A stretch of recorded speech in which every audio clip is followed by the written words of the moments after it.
할렐루야. 오늘은 로마서 1장 18절부터 23절의 말씀을 가지고 또 은혜 나누고자 합니다. 각자 계신 자리에서 1장 18절 또 소리 내서 여러분의 목소리를 한번 읽어보시기 바랍니다. 같이 읽겠습니다. 하나님의 진노가 불의로 진리를 막는 사람들의 모든 경건하지 않음과 불의에 대하여 하늘로부터 나타나나니. 한 번 더 읽을까요? 하나님의 진노가 불의로 진리를 막는 사람들의 모든 경건하지 않음과 불의에 대하여 하늘로부터 나타나니. 저번 절에 하나님의 의에 대해서 말한 사도 바울이 로마 교회 성도들을 향하여서 이제 하나님의 진노라는 단어로 이제 시작합니다. 헬라어 성경에서는 사실 아포칼립테타의 이 앞에 처음에 나온 나타난다 이 단어로 시작해요. 가르는 이제 뭐 왜냐하면 이런 건데 우리가 흔히 하나님의 의까지는 이제 동의를 하는데 하나님의 진노가 왜 필요할까? 그리고 하나님이 뭐냐 나를 이렇게 만드셨는데 뭐 더 거룩하지 못하고 깨끗하지 못하고 뭐 예를 들면 인간의 논리로 따지면 뭐 나를 뭐 키 100 뭐 160으로 만드셨는데 왜 190이 안 되냐고 나를 정죄하면 그게 뭐 말이 되냐 이런 식으로 복음을 전할 때 한번 그 질문을 받아본 적이 있어요. 그거 말이 되지 않지 않느냐. 그리고 뭐 선악을 알게 하는 나무의 실과를 가지고 막 이렇게 공격하는 청년들 제가 물끄러미 바라보다가 제가 이런 말을 한 적이 있어요. 부모가 자녀를 키울 때 자녀에게 거짓말하는 건 죄다, 나쁜 거다. 그리고 남의 물건에 손대는 거는 정말 안 좋은 거야라고 했을 때 이 아이가 나중에 자기의 의지를 가지고 거짓말을 하고 남의 물건에 손댔을 때 얘가 만약 자녀가 부모한테 엄마는 아빠는 내가 이럴 줄 다 알고 있었죠. 이건 아빠의 죄예요. 뭐 이렇게 하고 막 엄마를 이렇게 소리를 지르면 어떠실까요, 여러분? 그냥 부모 자녀 간에 한번 생각해 보세요. 죄를 짓지 말라고 가르친 건데 죄를 지어놓고선 이걸 다 지을 걸 알고 있었던 당신이 잘못이야. 뭐 이렇게 하는 인간을 향하여 하나님의 진노가 나타납니다. 그 모든 인류가 죄를 범하였고 하나님의 영광에 이르지 못하는 거. 이제 사도 바울이 로마서를 본격적으로 펼치면서 이제 1장부터 시작되는 쭉 2장, 3장 이후에 진행되는 과에 인간이 얼마나 부패했고 인간이 얼마나 타락했고 인간이 불의로 진리를 얼마나 막고 있는 정말 처참하고 비참한 존재인지 모든 인간이 다 죄를 범하였음에 하나님의 영광에 이르지 못한다. 그리고 우리에겐 절대적으로 하나님의 의가 필요하는데 죄 아래 있는 저주 아래 있는 모든 사람들은 하나님의 진노 아래 있다라고 이제 본격적으로 로마에 있는 성도들에게 복음을 설명하기 시작합니다. 복음을 말할 때 하나님의 의 그리고 하나님의 진노 이 두 가지에 대해서도 반드시 아셔야 되는데 여기 이제 그 오르게 데오라고 하는 이 하나님의 진노요. 흔히들 많은 사람들이 하나님의 사랑, 하나님의 자비, 하나님의 긍휼, 하나님의 인자는 너무 좋아하고 그런 하나님을 알기 원하지만 그만한 분량만큼 하나님은 진노하고 계시다는 것을 반드시 아셔야만 우리는 하나님을 경외할 수 있습니다. 그 퀴어 축제 같은 데서 우리 그 성소수자분들이 하나님은 동성애자도 사랑하십니다라고 이제 편말을 들은 걸 봤어요. 저도 뭐 거기서 기도하러 나갔고 또 반대하러 나갔고 그리고 또 이제 탈동성애 운동을 저는 지지하고 있는데 안타까운 건 거기에 이제 목사분들이 나와서 막 이렇게 각 성직자들이 나와서 동성애자들을 지지해주는 말을 하는데 꼭 동성애뿐만 아니라 여러분 하나님은 죄인을 물론 이제 사랑하셔서 구원하기 원하시지만 하나님의 진노의 성품을 아시면 그 죄에 대해서는 반드시 진노하세요. 그걸 잘 이해하지 못하는 거죠. 죄인은 사랑하시지만 그 죄는 진노하세요. 하나님의 진노를 감당할 사람이 이 인류에는 아무도 없습니다. 여러분 하나님의 진노를 인간이 막 변덕스럽게 화를 내는 것 같은 어떤 그런 진노로 생각하시면 안 됩니다. 그 오르게 데오라고 하는 이 하나님의 진노는요.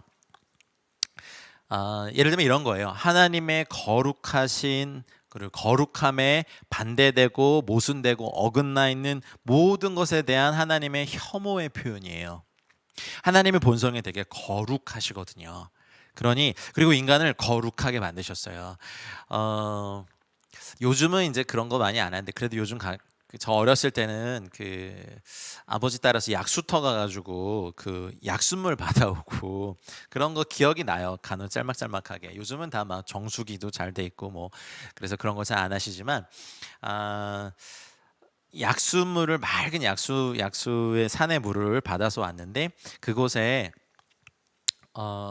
의도하지 않은 어떤 오물이나 배설물이 들어가 있는 걸 발견했을 때 그것에 대하여서 우리 인간이 느끼는 어떤 감정 이것이 하나님의 진노의 어떤 그림자 같은 표현이라고 말씀드릴 수 있어요. 하나님은 거룩하지 않은 모든 것에 대하여서 혐오하십니다. 그것은 이제 그 오르게 되오라고 사도 바울은 이렇게 표현해요. 그래서 하나님의 그 진노는 여러분 분명히 아셔야 되는 건 인간 세상 속에서 지금 굉장히 강력하게 작동하고 있습니다. 역사하고 있습니다. 오늘 보진 않을 거지만 이제 24절에 보면 하나님께서 그러므로 사람들을 그 죄 가운데 내어버려 두시는 것이 하나님의 진노의 결과에 있어요. 여러분 하나님이 직접 분노하시고 벌을 주시는 분노도 있지만 하나님이 포기해 버리시는 분노도 있어요. 진노. 그래서 이제 부모님들이 자녀를 양육하고 훈육하고 가리키다 말을 안 들면 그럼 네 멋대로 해 하면서 이렇게 내어버리는 게 사실 사랑하기 때문에 진노하고 사랑하기 때문에 가리키고 사랑하기 때문에 올바른 길로 인도하려고 되게 노력을 하는데 인간이 이제 하나님의 진노를 끌어당겨요. 자녀들 가운데서도 되게 얄미운 말로 꼭 그렇게 말 안 해도 되는데 부모의 화를 돋구고 결국 매를 버는 아이들이 있어요. 사람들도 그렇죠. 여러분 여기 보면 하나님의 진노가 그 아프우라논 요 단어네요. 아프우라논. 아프는 from이에요. 부터 우라누는 하늘이죠. 그러니까 하늘로부터 나와요. 하나님의 진노는 그래서 하나님의 진노는 사랑만큼 거룩해요.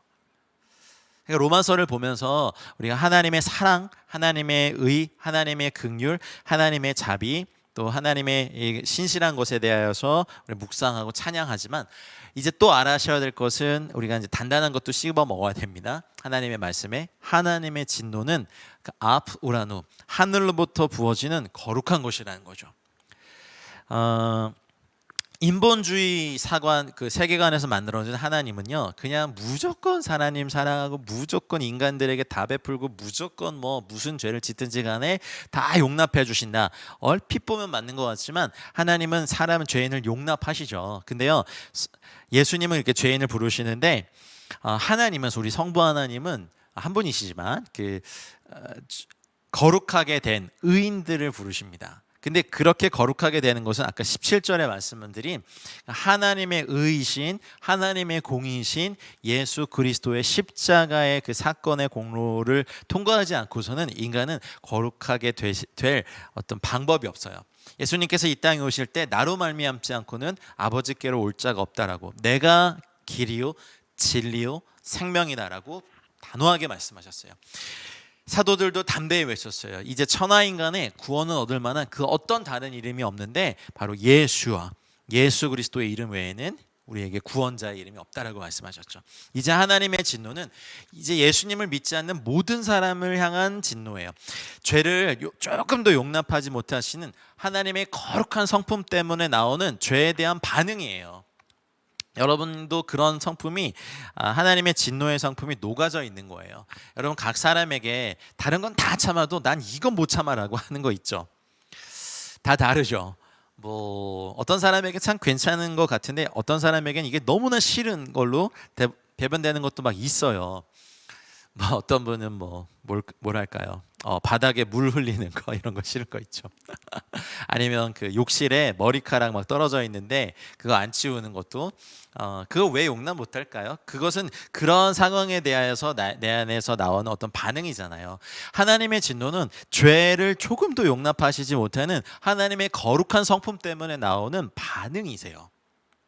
그러니까 인간이 막 그냥 아무런 이유 없이 그냥 막 분노하고 짜증내고 막 두드러 패고 막 뭐 이렇게 안 좋게 하는 어떤 그런 류의 분노가 아니라 거룩하지 않은 것에 대한 하나님의 반응이 하나님의 성품이 그러시기 때문에 그래요. 그것이 오르게 되오 하나님의 진노예요. 근데 이 하나님이 거룩하신 그런 예가 이제 출애굽기 19장 22절에 보면 이런 말씀이 있어요. 제가 읽어드릴게요.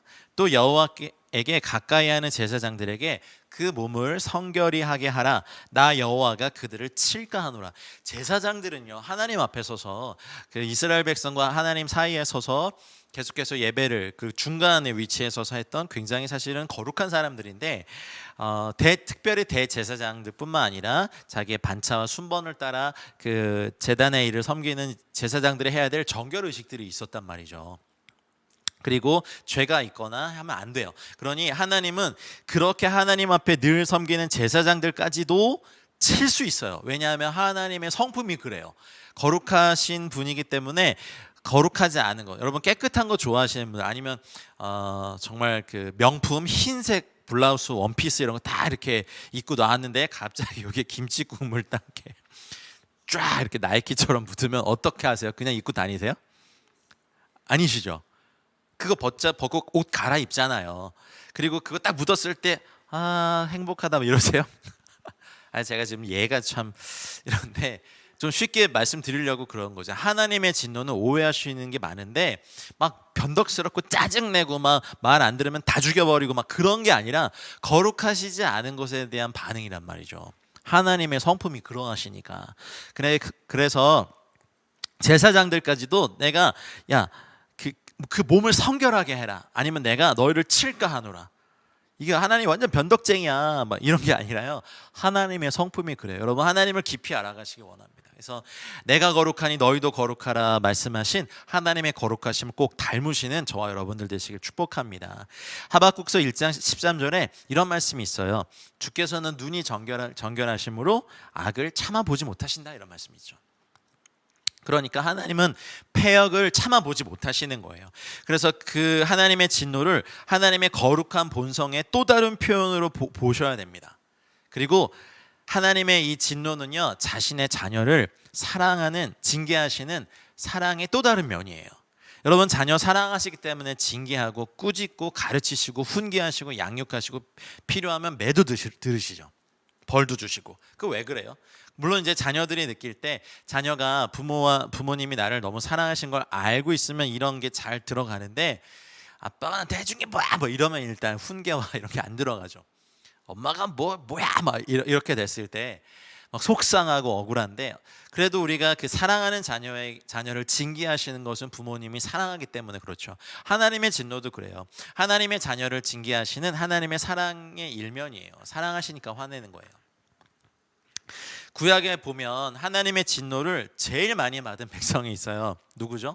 바벨론 백성입니까? 아수르 백성입니까? 우상 숭배를 많이 한 블레셋 족속이던가요?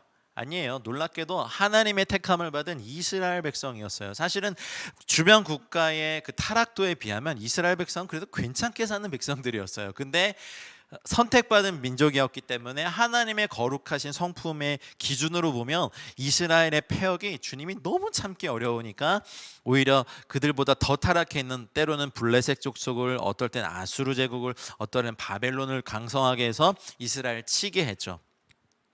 하나님의 무궁한 사랑을 독차지했던 이스라엘 백성이 너무 사랑했기 때문에 하나님은 하나님의 진노로 이스라엘 백성을 징계하셨고, 이제 우리 예수 그리스도의 그 십자가의 사건 이후에 하나님의 자녀된 저희들에게 하나님의 진노가 나타나지 않으면 우리는 하나님의 백성, 하나님의 자녀가 아닙니다. 잠언서 3장 12절에 보면 제가 참 좋아하는 말씀인데, 대저 여호와께서 그 사랑하시는 자를 징계하시기를 마치 아비가 그 기뻐하는 아들을 징계함 같이 하시느니라. 여러분, 이 말씀이 있다고 해서 아이들을 거의 아동학대 수준으로 패시면 안 됩니다. 우리는 화를 조절할 줄 알고 사랑하는 마음으로 타이르고 가르치고 기다려주고, 필요하다면 이제 매를 딱 정해준 매 개수마다 엉덩이 3대 아니면 손바닥 1대 이런 거 하는 거지, 분이 풀릴 때까지 그냥 애를 막 두드러 패고 막 이런 거 아닙니다. 하나님이 그러세요. 치셨지만 싸매시고 또 그 분노의 도를 조절하세요. 그리고 이렇게 역사를 살펴보면 그 하나님의 몽둥이가 돼서 이스라엘을 징계했던 그 도구가 됐던 민족들을 또 심판하세요. 자기 자녀를 때렸으니까. 하나님의 사랑이요, 하나님의 진노 속에서 되게 구체화됩니다. 이것이 18절이 말하고 있는 말이에요. 예수님께서 경고하신 말씀을 저희가 기억을 잘 하셨으면 좋겠습니다. 누가복음 12장 5절 말씀에 보면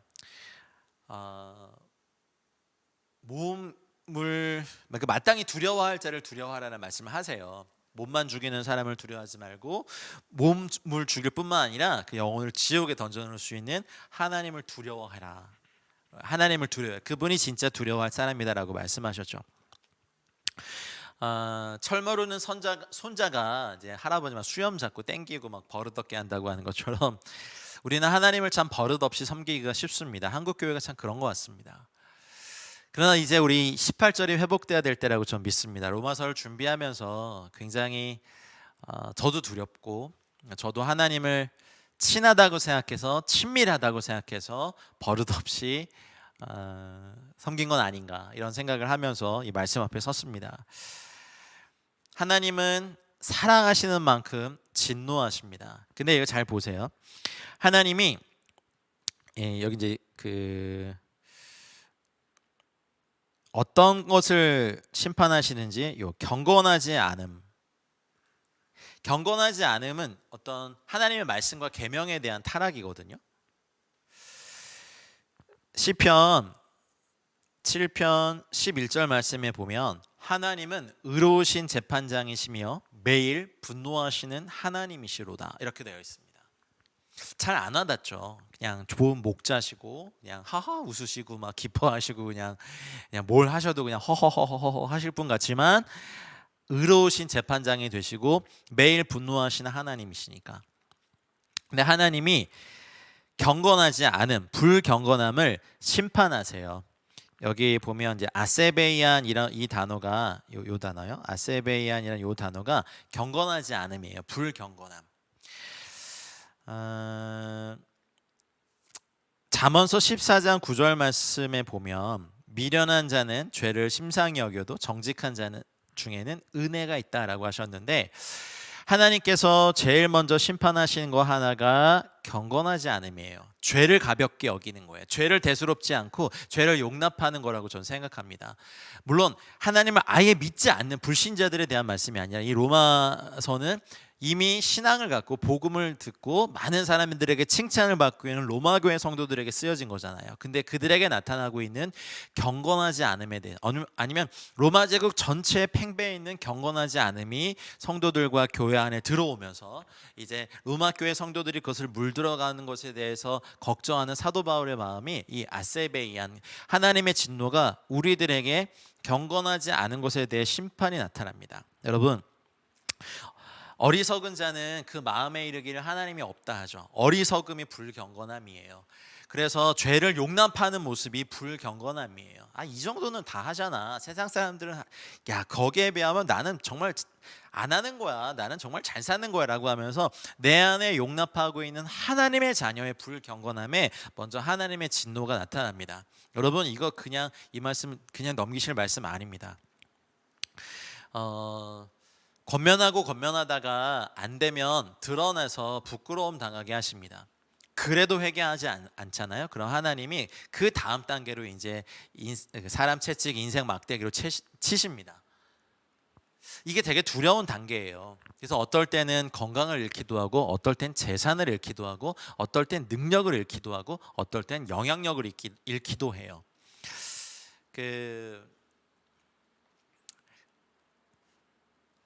이 말씀에 비추어 보면 하나님의 진노는 지금도 계속되고 있는데 먼저는 우리들에게 나타납니다. 여러분 안에 있는 불경건함, 아세베이안, 이 경건하지 않은 모든 영역에 하나님의 진노가 나타나는데 처음부터 매를 들진 않으세요. 권면하고 타이르십니다. 안 된다, 얘야, 그거 하지 마라, 내려놔라, 그거 죄다, 탐심이다, 그거 간음이다, 우상 숭배다, 하지 마라. 가령 이제 분식회계 막 차명 계좌 만들고 막 이럴 때 안 된다. 그거 너희 탐심이다. 조금 더 이제 하다 안 되면 드러내십니다.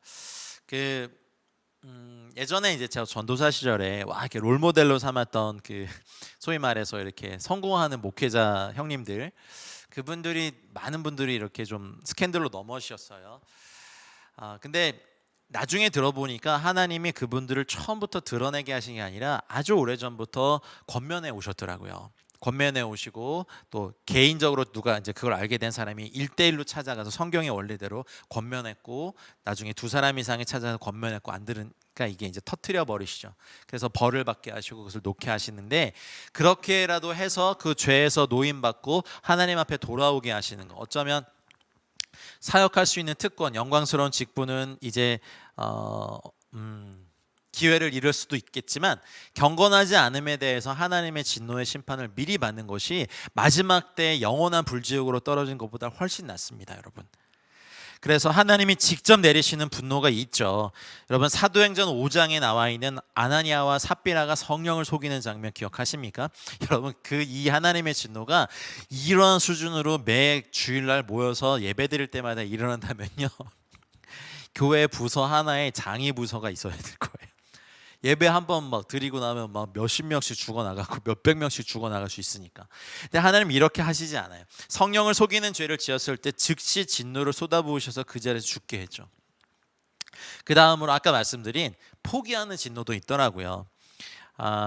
이제 다음 시간에 저희가 만나게 될 하나님께서 그들을 마음의 정욕대로 더러움에 내버려 두사 그들의 몸을 서로 욕되게 하게 하셨다. 이 로마가 그 당시 엄청난 이제 성적인 타락들, 막 집단 혼음, 노예를 아무렇게나 범하고 동성애 정말 극렬함에 이르렀던 제국이었잖아요. 그러다 보니까 이제 그런 사람들에 대하여서 마음에 하나님 두기를 싫어하는 사람들에게 주시는 하나님의 진노는 어떻게 나타나냐면 그들을 그냥 내어버려 두세요. 이건 진노 안에 있는 거예요, 이미. 차라리 이게 꿀밤 콩 맞고 하나님께 정상으로 돌아오고 제자리로 돌아오는 하나님의 자녀에 대한 징계가 훨씬 나아요.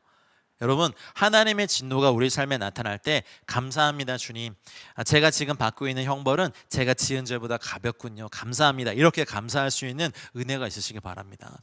그러면요 그 상황 잘 통과할 수 있어요. 하나님 마음이 약하셔가지고 치셨지만 싸매지시고, 우리도 그렇잖아요. 너무 세게 때려가지고 자녀 몸에 멍이 들거나 피멍 든 거 보면 막 마음 아프고 그러잖아요.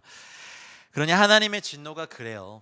근데 하나님의 진노의 그 이면에는 사랑이 있고 인간의 힘으로는 아무리 해도 구원에 이를 수 없으니까 독생자를 죽이셔서 그 구원의 길을 여신 하나님의 의가 나타나 있는 이 놀라운 소식을 들으시길 바랍니다.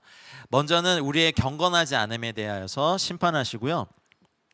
불의로 진리를 막는 사람들의 모든 경건하지 않은 것, 그건 우리도 마찬가지죠.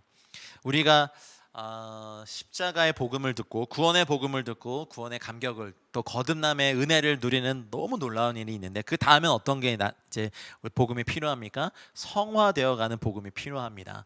근데 성화되어가는 과정에서 모든 경건하지 않은 것들을 하나님께서 멸하시고 심판하시고 제거하시고 치유하시고 태도를 고치시고 옳은 길로 인도하시는, 그러니까 성령님이 우리 안에서 부지런히 역사하시고 또 일하고 계심을 믿습니다. 그리고 불의에 대하여 이 불의, 이 단어죠. 아디키안이란 이 단어, 여러분 지금 많은 불의가 하나님의 복음을 막고 있어요. 근데 하나님이 그들에게도 회개할 시간을 주고 계시는 거지 그것을 용납하시는 것이 아니에요. 빛을 어둠이라 하고 악을 선이라고 말하는 사람들은 화 있을진저라고 말씀하셨어요. 하나님의 법을 어기고 하나님의 때를 변개하고 하나님이 진리라고 말했던 것을 진리가 아닐 수도 있다라고 시작해서 나중에 진리가 아니다라고 말하는 모든 불의에 대해서 어디로부터? 하늘로부터 하나님은 심판하십니다. 그때가 있는 거예요. 여러분 마지막 그 계시록에 나와 있는 것처럼 하나님의 진노가 쏟아부어질 때 그거는 아무도 막을 수 없어요. 나팔 일곱인 일곱 대접에 그 진노가 이 땅에 부어질 때 불의함으로 진리를 막았던 모든 사람들과 그리고 그 사람들의 후예들과 나중에는 죽은 자들도 다 살려셔가지고 그냥 넘어가지 않으세요. 이제 부활체의 몸으로 백보자 심판 이후에 영원한 불지옥으로 던져내실 하나님의 진노는 지금도 진행 중입니다. 여러분 하나님의 부드러운 진노를 받으시겠습니까? 마지막 때 그 불심판의 그 진노의 원액이 그대로에 있는 진노의 잔을 받으시겠습니까? 상상만 해도 두렵습니다. 여러분 하나님의 타이르심, 인도하심 가운데 나아가십시오. 하나님의 진노는 하나님의 자녀들에게 사랑입니다. 전 세계 사람들을 빚의 노예로, 영혼들을 사고 팔게 하고 몸도 팔게 하고 인생도 망가뜨리는 그 전 세계 경제계를 쥐락펴락하는 사람들에 대한 그 불의함도 하나님 분명히 심판하십니다. 어떤 잘못된 학설과 사상과 생각들을 끊임없이 만들어서 복음과 사람들을 멀어지게 하는 사람들의 이 불의함에서도 하나님은 반드시 심판하십니다. 사람들을 학살하고 연쇄살인하고 사람들을 납치하고 유기하고 죽이고 마음대로 유린하고 했던 이 사람들의 모든 불의함, 아디키안을 하나님은 분명히 하나님의 진노로 하늘로부터 심판의 불로 임하실 때가 옵니다. 우리 크리스찬들은 그때가 옴을 아는 거예요. 그것은 믿지 않는 사람들에게, 여호와의 날은요, 믿지 않는 사람들에겐 두려운 날이지만 저희들에겐 great day예요. 위대한 날이 될 거예요. 참고 선을 행하며 주님을 경외하고 복음 위에 서십시오, 여러분. 우리 19절 보겠습니다. 우리 각자 계신 자리에서 한 목소리로 읽겠습니다. 이는 하나님을 알만한 것이 그들 속에 보임이라 하나님께서 이를 그들에게 보이셨느니라. 한 번 더 읽을까요? 이는 하나님을 알만한 것이 그들 속에 보임이라 하나님께서 이를 그들에게 보이셨느니라.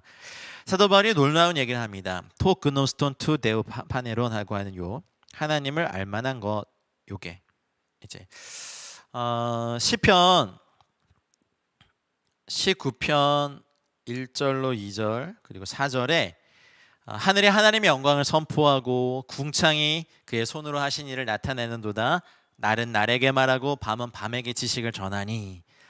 이 말씀으로 시작된 하나님의 말씀이 있어요. 사도 바울은 이것을요 나중에 루스드라 지방에서 복음을 전할 때도 인용해요.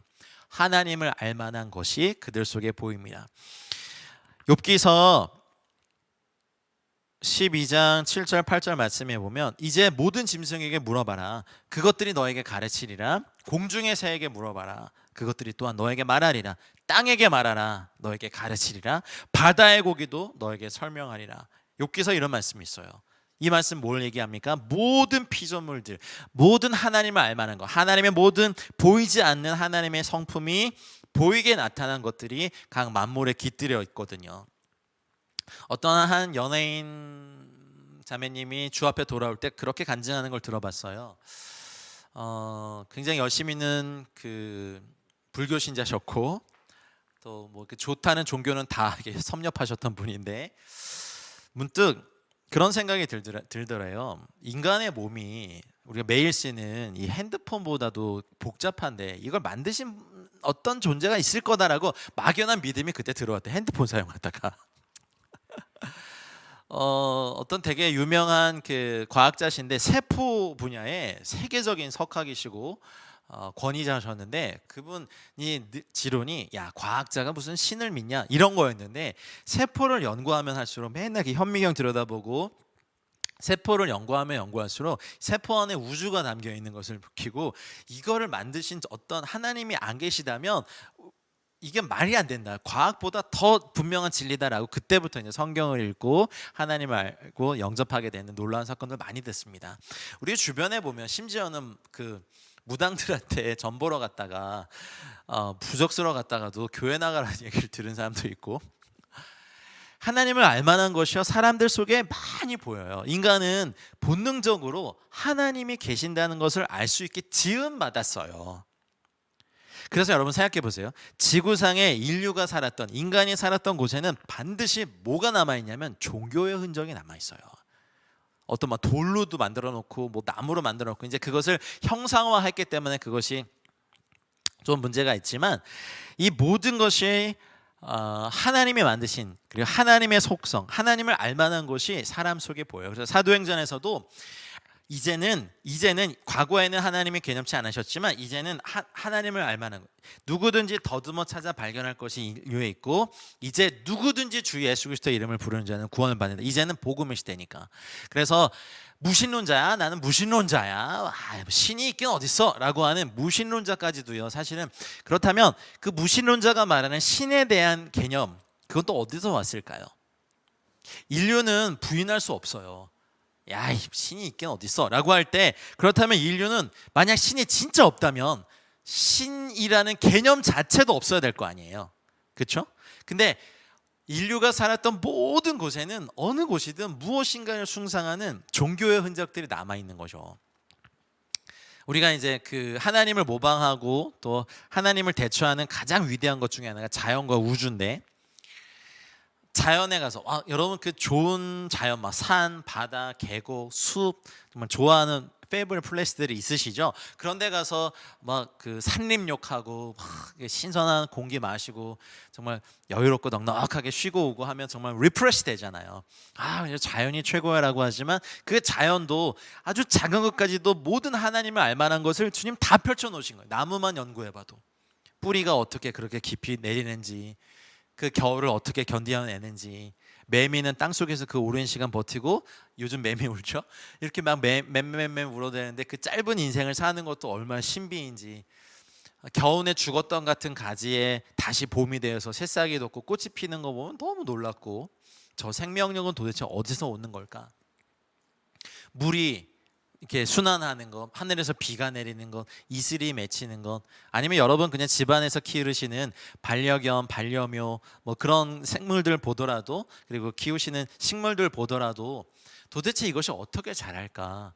다 죽어 있었던 같은 가지에 생명력이 다시 생기고, 여기에 이파리가 돋고, 여기에 꽃이 피고 열매가 맺고 하는 것을 볼 때마다 우리는 하나님을 알만한 것이 그들 속에 보이니까, 이제 로마서가 말하는 게 그거예요. 로마가 전 세계 최강대국이었고, 굉장히 많은 문물들이 들어왔고 문명이 있었고 학문적으로도 발전해 있었지만, 이제 사도 바울이 그런 거 말한 거였어요. 이 모든 것에 하나님을 알만한 것, 신을 알만한 것이 다 보여졌다.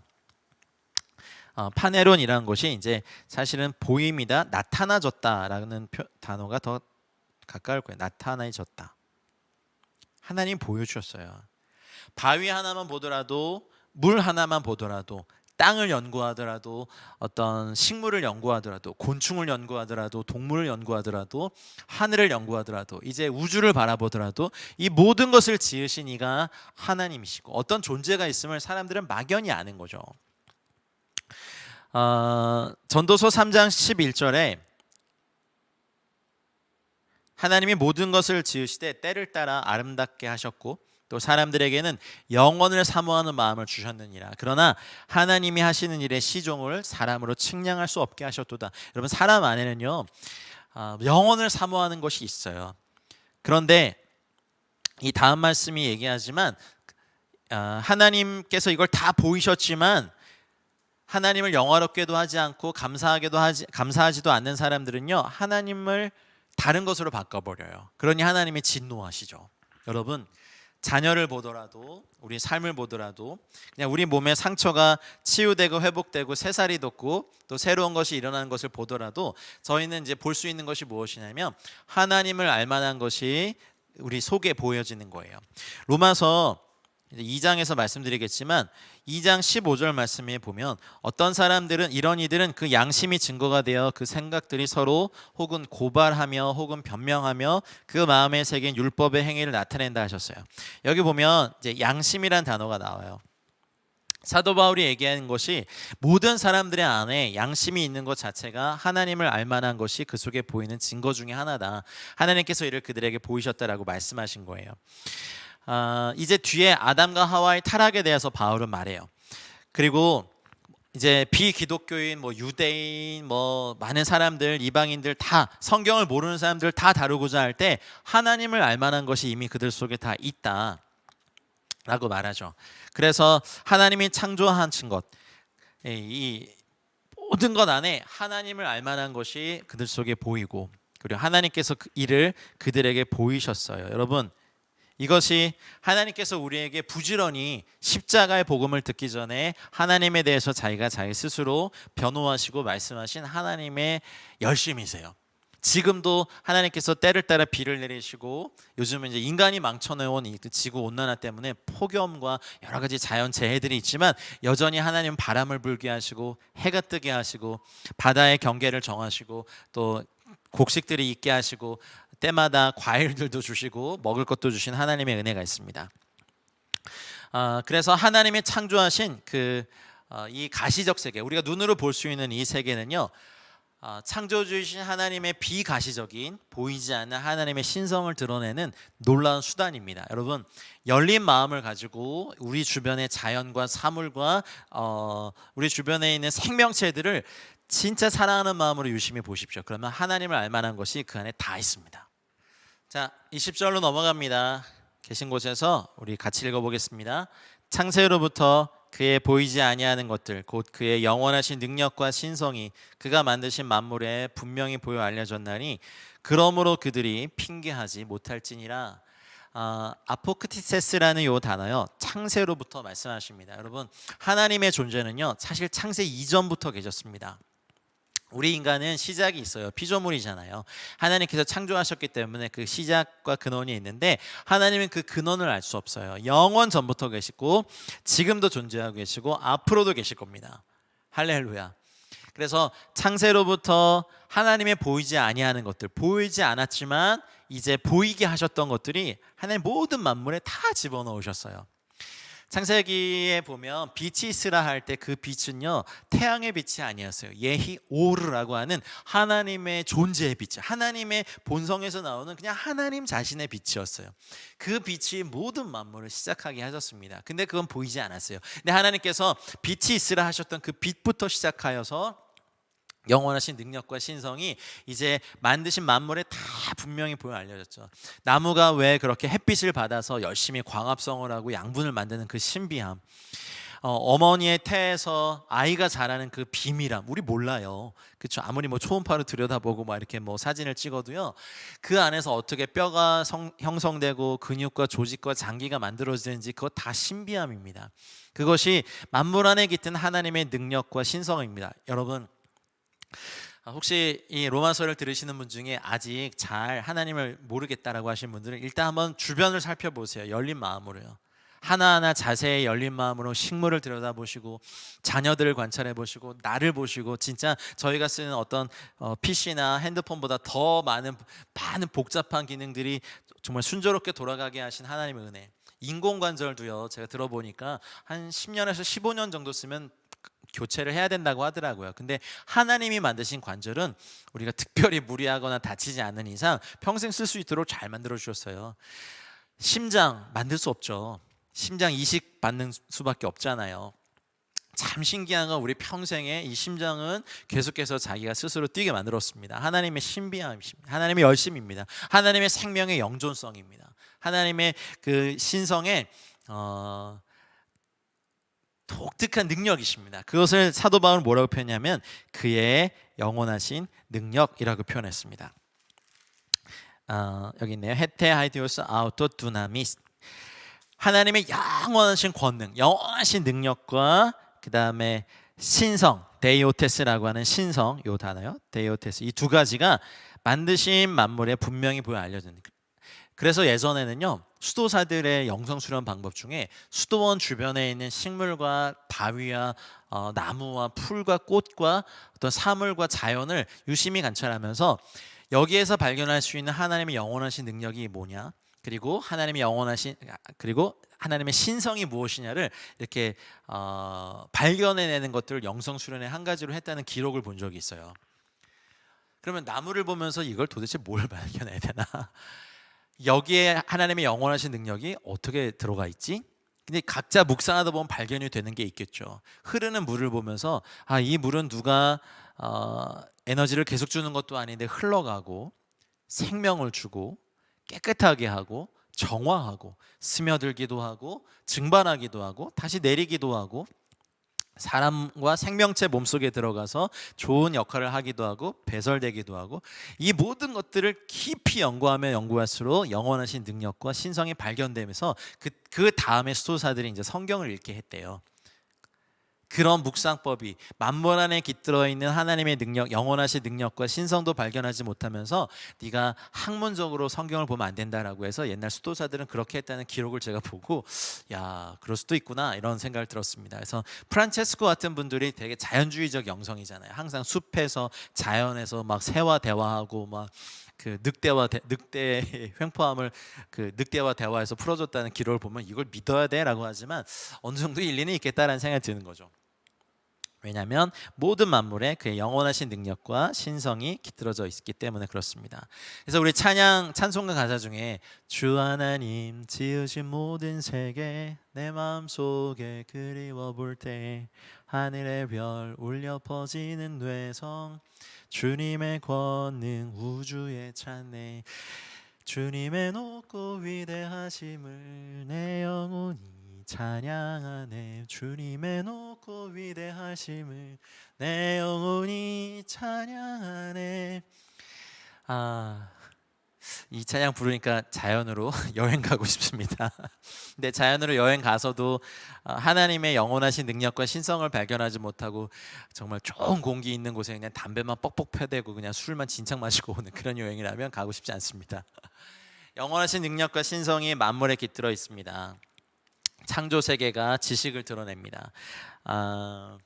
아까 말씀드린 그 시편 19편 3절에 보면 언어도 없고 말씀도 없으며 들리는 소리도 없으나 4절에 보면 그의 소리가 온 땅에 통하고 그의 말씀이 세상 끝까지 이르도다. 하나님의 해를 위하여 하늘에 장막을 베푸셨도다. 그래서 이 말씀을요 사도 바울은 자주 인용했어요. 아까도 말씀드렸듯이 사도행전 14장 17절에 루스드라, 지금 터키 지방이죠. 루스드라에서 복음을 전할 때도 이렇게 말했어요.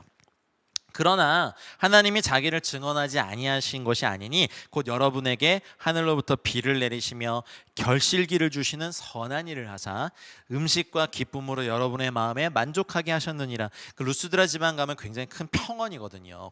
거의 뭐 땅이 되게 비옥해요. 그래서 이 바울은요 이 복음을 전하면서 창조를 그냥 과거의 사건으로 얘기한 게 아니라 지금도 일하고 계신 하나님의 창조를 봐라.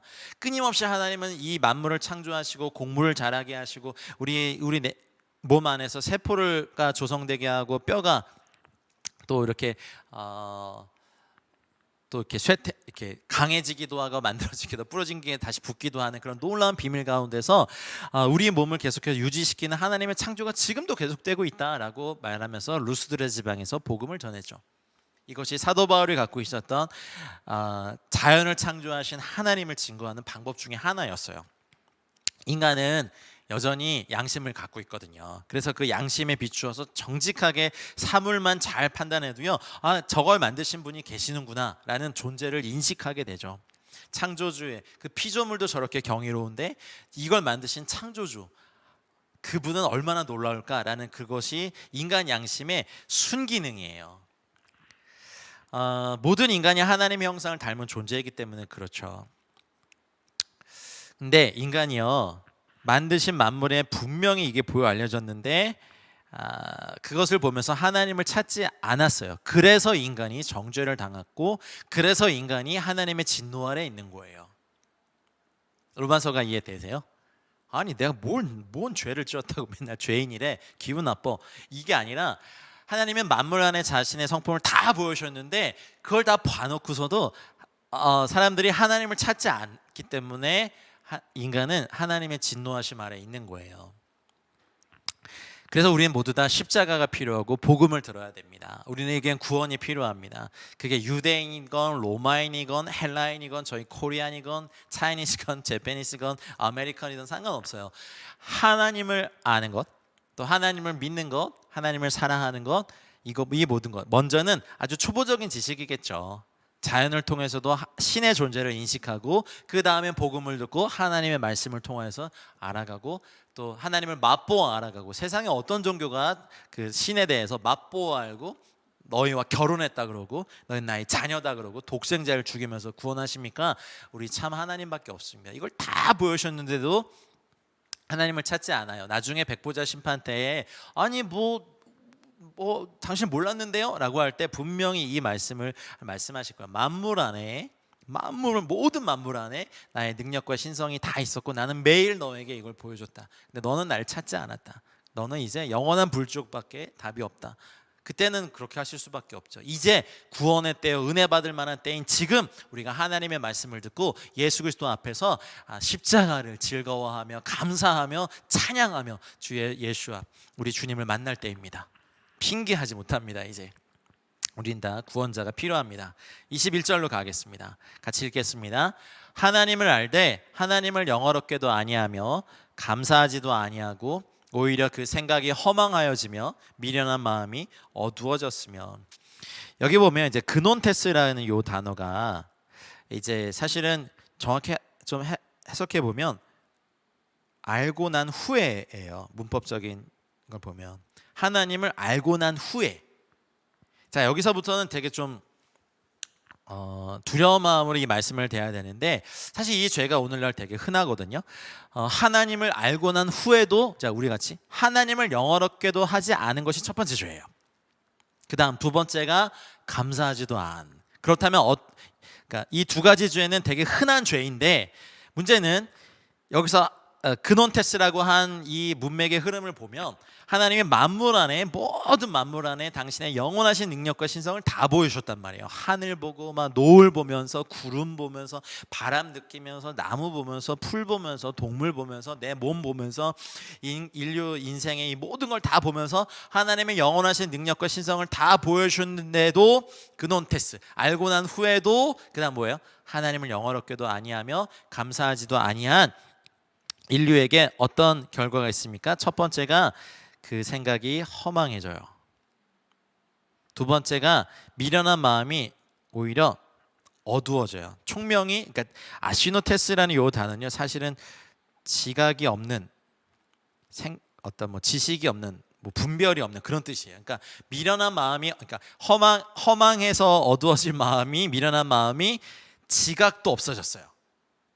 허무함도 생겼는데 올바른 지식도 없어졌다는 거예요. 감정의 영역과 지성의 영역이 다 타락해 버리는 거죠.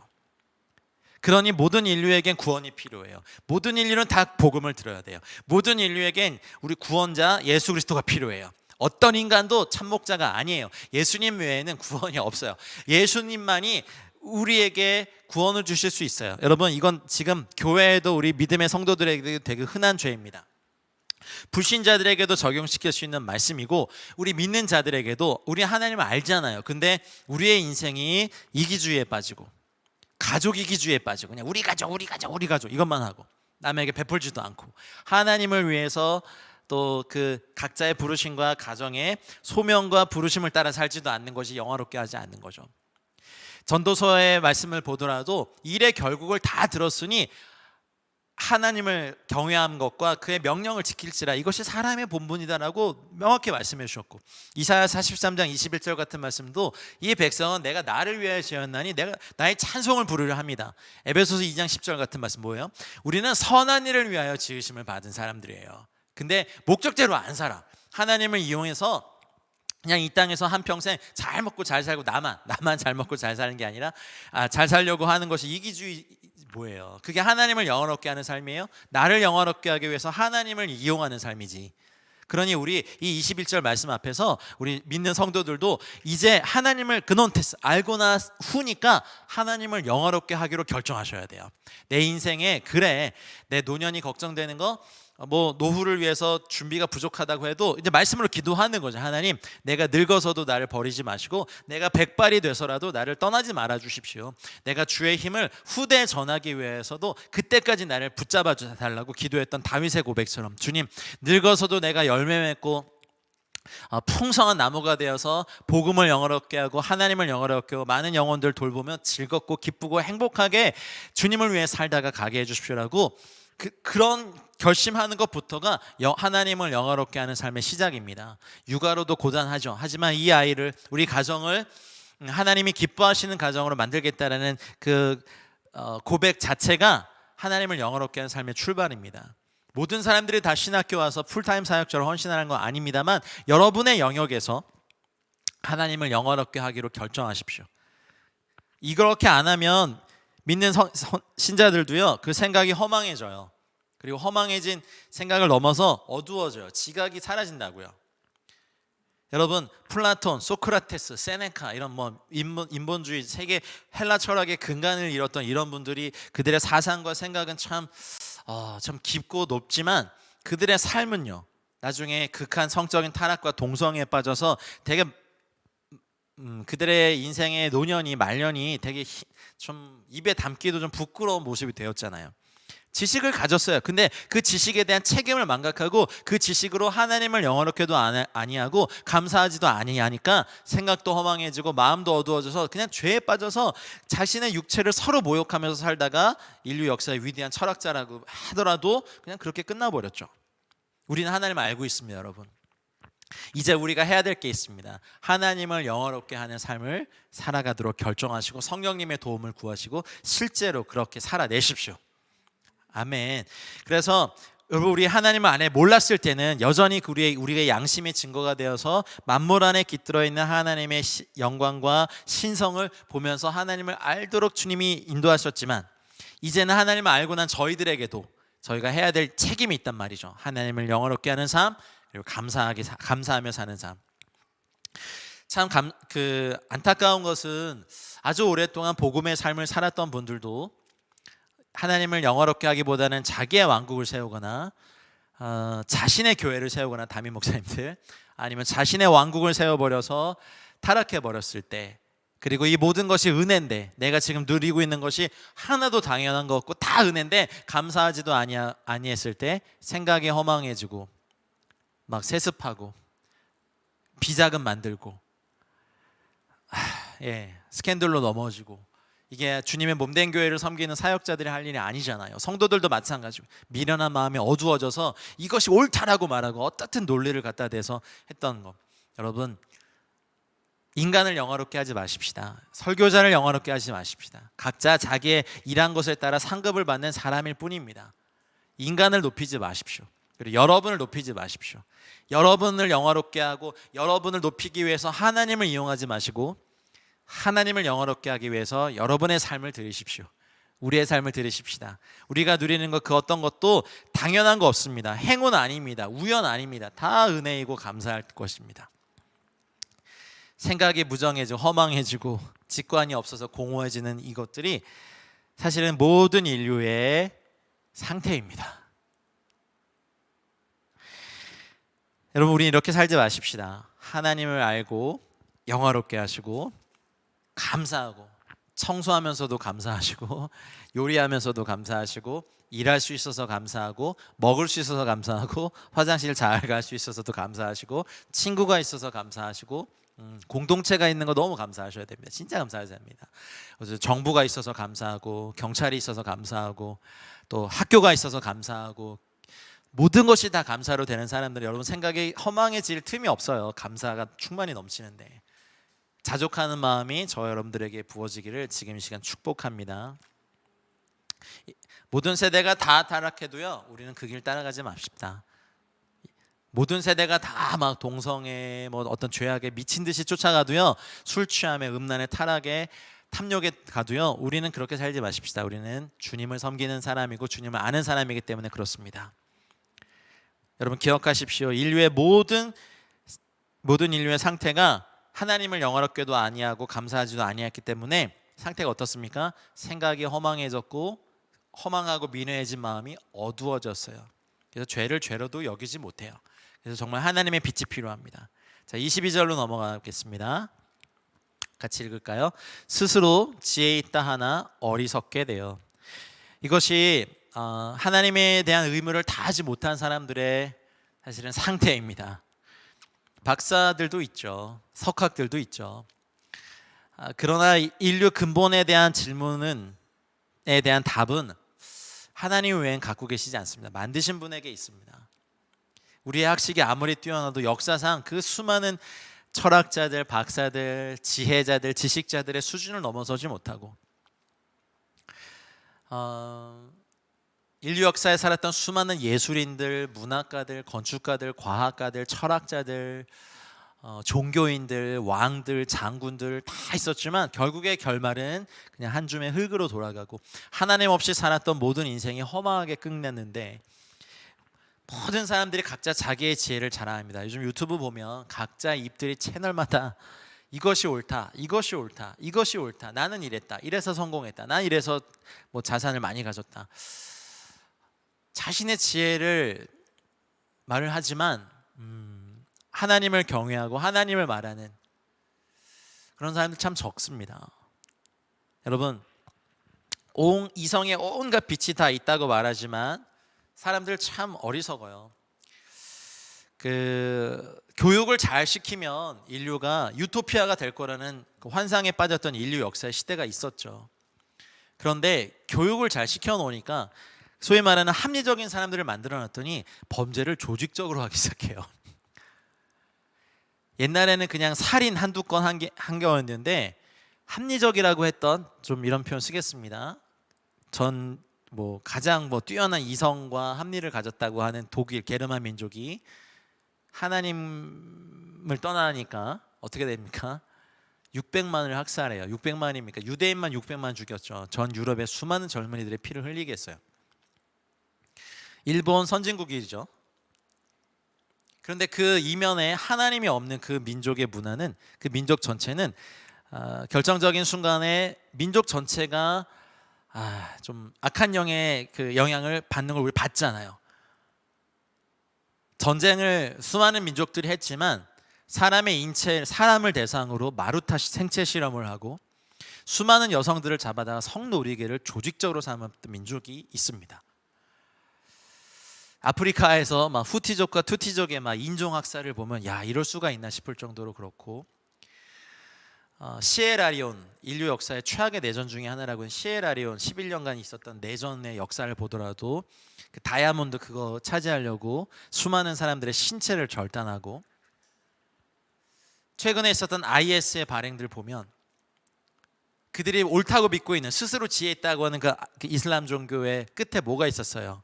어마어마한 학살과, 그쵸? 수많은 예지족 여성들 잡아다가 성노리게 잡은, 그것이 문명인이고 종교인이고 알라가 원하는 뜻입니까? 여러분, 스스로 지혜 있다 하는 모든 인간의 그 인도함을 따르지 않아야 합니다. 우리를 인도하실 분은 예수 그리스도, 성경의 하나님의 말씀입니다.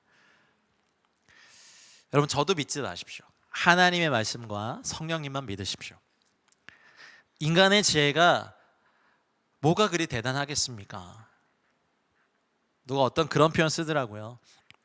어떤 그 해양학자, 굉장히 그 해양 생물학 분야의 최고 권위자 분의 책을 읽은 적이 있는데, 그분이 그러시더라고요. 자기가 해양 생물학, 박테리아, 그 해양 생물에 관한 여러 가지를 발견하고 산업들을 마련해내고 막 그랬는데, 노년이 되니까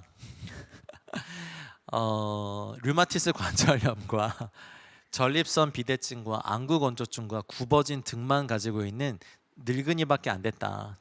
아니, 그분의 표현이 그래요. 내 인생이 이게 다인가? 그러다가 이제 그분 나중에 주님을 만났죠.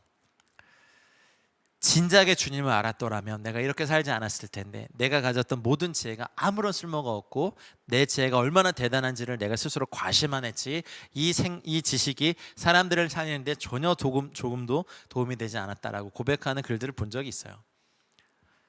모든 인간은 늙어가고요, 노쇠해가고 약해져 갑니다. 그러나 하나님을 아는 백성은 강하여 용맹해지고, 저는 육체는 쇠잔해질 수 있지만 속사람은 강해져서 생명의 근원이 되시길 바라요. 여러분 가문이요, 어디에 가더라도 그것을 오래 황폐해진 땅을요 아름답게 바꾸는 믿음의 가문 되시고, 그 근원이 되시고 축복의 통로가 되시길 축복해요. 인간의 지혜요, 아무리 막 자랑을 해도요 어리석게 되는 결말밖에 안 돼요. 하나님을 영화롭게 하지 않고 지혜의 근원이신 그분을 알지 못하기 때문에 그렇습니다. 전 지구적인 지식이 정말 인터넷을 통하여서 공유되고 있는 이 시대에 합리적이라고 하는 사람들은 조직적으로 범죄하고, 또 배우지 못하고 문명의 혜택을 받지 못한 사람들은 본능적으로 범죄하는 거 보고 계시지 않아요? 산업을 너무 과하게 일으키다 보니까 오히려 그 영향으로 지구온난화 일어나고 탄소 배출은 늘어나고, 스스로 지혜 있다 하나 어리석은 인류의 모든 도모가 하나님 앞에 복종되는 것, 그것이 바로 주님이 원하시는 십자가의 복음에, 로마서가 말하는, 사도 바울이 말하기 원하는 유한겔리온, 그 복음에 들어있는 하나님의 간절한 뜻입니다. 우리 지혜롭지 않습니다. 우리요 명철하지 않아요. 우리요 어리석어요. 우리 스스로 허망해져요. 음란하고요, 탐심 많고요, 게으르고요, 그냥 합리화하고요, 논리 갖다 대고 변명하고요, 도망치고요, 비겁해요. 이제부터 사도 바울이 이것들을 변론하기 시작해요. 스스로 지혜 있다 하나 어리석게 된 인류를. 자, 23절 보겠습니다. 썩어지지 아니하는 하나님의 영광을 썩어질 사람과 새와 짐승과 기어다니는 동물 모양의 우상으로 바꾸었느니라. 뒤틀린 사고와 어두워진 마음에서 시작한 인간의 삶에 대해서 이거 보세요. 이런 사람들의 첫 번째 실패는 뭔지 아세요? 예배의 실패예요. 이거 보세요. 23절에 그걸 말하는 거예요. 영원히 정말 사라지지 않는 하나님의 영광과 신성을 대신해서 썩어질 사람을 우상으로 만들고 새의 모습을 우상으로 만들고 짐승과 기어다니는 동물 모양을 우상으로 만들고 출애굽 그 10가지 재앙 중에 그게 다 사실은 그 나일강을 피로 바꾸는 것부터 그 이집트의 신들을 다 심판하셨던 하나님의 그 계획이셨거든요. 개구리 신도 막 심판하시고 땅의 신도 심판하시고. 그러니 하나님 보시기 얼마나 우스워요. 여러분, 스스로 지혜 있다 하나 어리석게 되고 하나님을 알고 난 후에 하나님을 영화롭게 하지도 않고 감사하지도 아니하여서 생각이 허망하여지고 미련한 마음이 어두워지는 모든 인류의 첫 번째 실패는 예배의 실패임을 23절이 보여주는 거예요. 하나님을 예배해야 되는데, 하나님을 알아가야 되는데, 하나님을 사랑해야 되는데 썩을 것들을 사랑해요. 명품 좀 있으세요 집에? 그거 몇십 년, 물론 명품들은 몇십 년 지나도 명품이니까 또 시간이 지날수록 더 비싸지는 것도 있지만 우리 그거 영원히 소유 못하고 우리 육체가 없어져 버리는데요. 썩어질 사람을 숭배하지 마십시오. 썩어져 버린 어떤 것들을 숭배하지 마십시오. 사도 바울이 이걸 말하는 거예요. 썩어지지 아니하는 하나님의 영광을, 만물이 이렇게 깃들어 있는 하나님의 영광을 썩어질 사람, 여기에는 이제 로마 황제도 들어갔겠죠. 왜냐하면 황제를 신이라고 얘기했으니까. 복음이란 유앙겔리온이라는 단어는 로마 시대 때는 황제만 쓸 수 있었던 단어였으니까. 그것도 헛되다라고 말하는 거죠. 새의 형상, 물론 독수리의 문양을 이어받은 로마의 그 로마 군단의 어떤 깃발이 있지만 그것도 우상으로 만들어서 섬겼잖아요. 짐승들 섬기잖아요. 여러분, 우리나라도요 돼지머리에 막 절하고, 여러분 힌두교 섬기는 나라들 소 숭상하는 거 보셨어요? 어떻게 저럴까 하는데 참 인간은 어리석습니다. 강이 뭐라고 거기 그 강에 들어가가지고 막 목욕하고 막 오물 버리고 시체도 거기다 버리고 그걸로 씻고 그걸 마시고 하는 인간의 어리석음을 보세요. 하나님이 필요합니다. 우리 정말 동물 모양의 우상으로 바꿔서 섬기고 막 뱀 섬기고 막 원숭이 섬기고 산 섬기고 바위 섬기고 나무 섬기고, 그게 인간이에요. 스스로 지혜 있다 하나 어리석게 되어서 썩어지지 아니하는 하나님의 형상을 썩어질 사람과, 썩어질 사람이 말하는 재테크 일하면 성공합니다. 그래요. 부한 20-30년 갖고 그냥 스스로 자기 만족하다가 나중에 자기 앞에서 자녀들이 막 유산 상속 다투는 거 보시는 게 그게 인생이 다 할까요? 아니면 기부하기 위해서 돈을 많이 버시는 건 전 찬성합니다. 그래서 돌아가시기 전에 재정적으로는 파산하시고 돌아가세요. 다 기부하셨기 때문에 파산하시길 바래요. 다 줬기 때문에, 가난한 사람들을 위해서, 객과 고아와 가부를 위해서, 잃어버린 영혼들을 위해서 다 줬기 때문에 파산하는 거 저 찬성입니다. 꼭 그렇게 하셔서 여러분의 인생이 별과 같이 빛나시고 하나님께 많은 상급 받으시고 가난한 자들 먹이셨기 때문에 하나님이 우리에게 꾸신 거라고 하셨거든요. 그런 아름다운 일들, 영원한 일들, 참된 일들, 썩어질 일들 하지 마시고, 저도 사실은 집을 갖고 싶지만 요즘 집값 오르는 거 보면서 참 그냥 마음을 내려놨어요. 또 제가 집 사면 그냥 거기 안주할 것 같아요. 그냥 주를 위해서 마지막 숨 거두기까지 열심히 복음을 위해서 살다가 거기에 집이 필요하면 하나님 주시겠죠. 그러고 살기 원해요. 그 건물 사셔도요 올랐을 때 만족감은 있으시겠지만 집으로 우리의 영원한 만족과 우상을 삼으시지 마세요. 집값 오르는 거, 부가 늘어나는 것에 마음 쓰지 마시고 내가 하나님을 알아가는 것, 주님을 사랑하는 것, 주님을 위해서 다 드릴 수 있는 것, 그것에 만족하고 영원한 일에, 영원한 복음에 참여하시길 바랍니다. 우리 믿음의 선진들이 그렇게 살았습니다. 바울도 그랬죠. 그리고 구름같이 허다한 증인들이 우리 앞에 있습니다. 저와 여러분들이 또 우리 후배들에게, 우리 자녀들에게 또 그런 증인이 되어주시는 은혜가 있길 바랍니다. 그래서 로마서 이제 여정을 시작했는데요. 로마서 마지막 장까지 한 절 한 절 정말 씹어 먹듯이 다 외우셔서 썩어지지 아니하는 하나님의 영광을 썩어질 사람과 새와 짐승과 기어다니는 동물 모양의 우상으로 바꾸는 죄가 저와 여러분들과 우리 가문에는, 우리 민족에는 이제 앞으로 요만큼도 없기를 정말 축복합니다. 나무 섬겨봐야, 나무에게 절해봐야 복 줄 수 없고요, 돌에게 절해봐야 우리의 삶에 생명 줄 수 없어요. 돼지머리에 절해봐야, 여러분, 그리고 참 그 돼지머리 절여놓고 고사 지내놓고 바로 그 돼지 머리고기 삶아서 먹는 건 또 뭐예요? 인간 참 어리석어요, 그렇죠? 우리 하나님의 지혜로 서야 됩니다. 하나님 외에는요 그 어떤 근원의 생명의 근원도 없고요, 예수 그리스도 외에는요 구원자 없습니다. 어떤 사람이 나와서 무슨 짓을 해서 여러분을 꼬시더라 속지 마세요. 여러분, 예수님 외에는 구원자 없고 성령님 외에는 우리 안내자 보혜사 없고 십자가 외에는 우리에게 구원이 없습니다. 사랑하는 여러분, 말씀 위에 서시고 성령의 충만함을 받으시길 축복합니다. 기도하겠습니다. 사랑의 주 예수님, 감사합니다. 로마서를 함께하고 계신 모든 분들 위해 주의 은혜와 사랑으로 충만케 더해 주시옵소서. 하나님, 만물 안에 깃든 하나님의 영원한 능력과 신성을 볼 수 있는 눈을 열어주십시오. 그래서 하나님, 하나님을 알고 난 후에 우리가 하나님을 영화롭게 하고 감사하는 삶을 살게 해주십시오.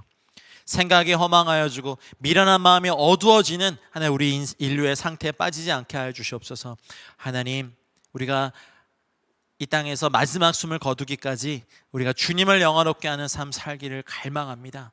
감사하며 찬양하는 삶 살기를 갈망합니다.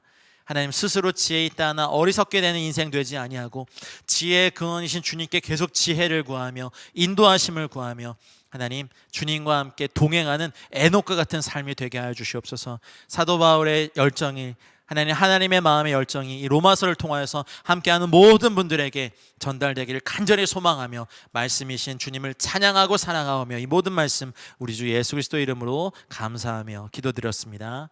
아멘.